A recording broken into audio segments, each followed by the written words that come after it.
என் தங்கமே, உன் உடலில் வந்த நோய் உன்னை பயமுறுத்துகிறது.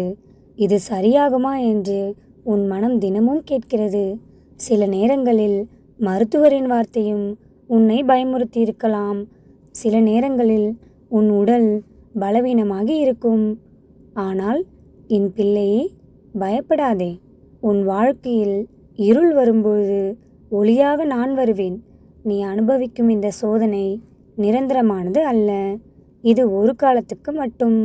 உன் மனதில் நம்பிக்கை இருந்தால் உன் உடலும் மெதுவாக வலிமை பெற ஆரம்பிக்கும். ஒவ்வொரு நாளும் காலை எழுந்ததும் ஒரு விஷயத்தை மட்டும் நினைத்துக்கொள். முருகன் என்னுடன் இருக்கிறார், எல்லாம் நல்லபடியாக நடக்கும். இந்த நம்பிக்கை உன் மனதிற்கு சக்தி தரும்.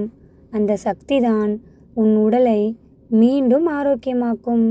நீ அனுபவிக்கும் வலி, நீ சந்திக்கும் கஷ்டம் எல்லாம் முடிவுக்கு வரப்போகிறது. நான் உன் அருகில் இருக்கிறேன். உன் கண்ணீரை பார்த்து கொண்டிருக்கிறேன். உன் மனம் உடைந்து நேரங்களில் கூட நான் உன்னை விட்டுவிட மாட்டேன். என் வேல் உன்னை காக்கும். என் அருள் உன் உடலை குணமாக்கும்.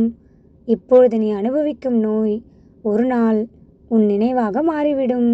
அந்த நாளில் நீ திரும்பி பார்த்து இந்த கஷ்டத்தையும் முருகன் கடக்க வைத்தார் என்று சொல்லுவாய். ஆகையால் என் பிள்ளையே, நம்பிக்கையை விடாதே. இது முடிவல்ல, இது ஒரு புதிய ஆரம்பம்.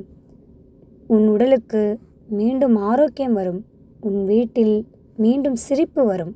நம்பிக்கையோடு இரு, நல்லதே நடக்கும்.